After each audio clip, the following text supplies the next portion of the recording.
नाही तर बाबांचं दर्शन ते घेणार आहेत. बाबांचे आशीर्वाद त्यांना लाभोत.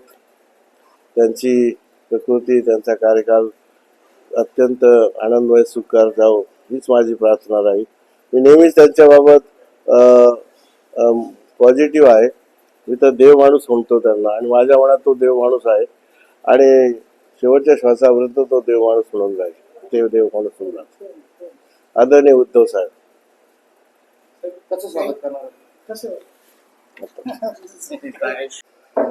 आपल्या माध्यमातून मी सांगू इच्छितो की मी 2009 ते 14 मध्ये खासदार असताना हा विषय त्यावेळेला मंजूर करून घेतला होता.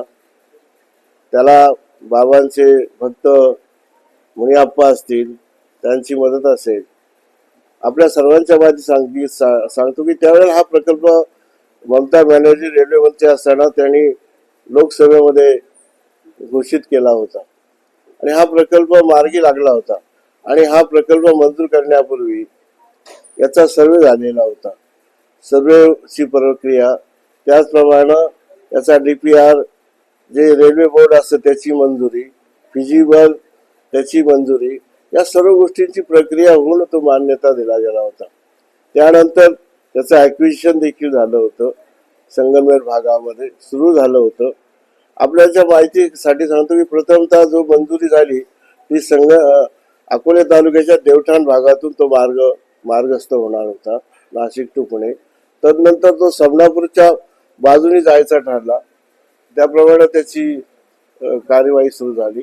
पण अचानक मात्र की दुर्बिणीचा जो मुद्दा आहे, नारायणगाव जो असली दुर्बिण की ती देशाला तिचा परिणाम होऊ शकतो, म्हणून हा मार्ग बदलण्याचा प्रयत्न जो चालू आहे, झाला आहे, तो अत्यंत खेदजनक आहे. खरं म्हणजे संगमनेर, अकोला किंवा जुन्नर तालुका या भागाला वरदान ठरणारा हा खऱ्या अर्थानं प्रकल्प आहे. हा कार्यान्वित होऊन सुरू व्हायला पाहिजे होता, ज्या अर्थी फिजिबल झालेला आहे, मागच्या सर्वेमध्ये झालेला आहे, आणि हा दुर्मिळचा मुद्दा या ठिकाणी नव्यानं आलेला आहे. या बाबतीमध्ये देखील मी लोकसभेमध्ये 3 प्रश्न विचारलेले आहेत. याबाबत रेल्वे मंत्री यांच्याशी अनेक वेळा चर्चा केलेली आहे. मी नव्हे तर 12 खासदार घेऊनही चर्चा केलेली आहे आणि अनेक वेळा या विषयाला वाचा फोडलेली आहे. आमचं म्हणणं एकच आहे की जरी ही दुर्बीण असेल तर दुर्बिणीच्या लांब अंतरावरून त्या दुर्बिणीला इजा होणार नाही अशा कार्यपद्धतीनं ती दुरून हा लोहमार्ग नेला तरी चालेल किंवा भूमिगत नेला तरी चालेल. कारण अशी जगातील काही ठिकाणं अशी आहेत की त्या ठिकाणी सुद्धा रेल्वे मार्ग आहे आणि ते ठिकाणं देखील आम्ही माननीय रेल्वे मंत्री यांना दाखवण्याचा प्रयत्न केलेला आहे. आणि म्हणून माझी राज्य शासन आणि केंद्र शासनाला पुन्हा विनंती राहील, येत्या लोकसभेमध्ये मी हा आवाज उठवणारच आहे. याबाबतचं मी सतत जागरूक आहे. हा प्रश्न माझ्या भागाच्या दृष्टीनं निश्चितपणानं अत्यंत मोलाचा आहे, विकासाचा आहे आणि पुढं भविष्य घडविणार आहे. त्यामुळे हा लोकवर्ग झालाच आहे पाहिजे.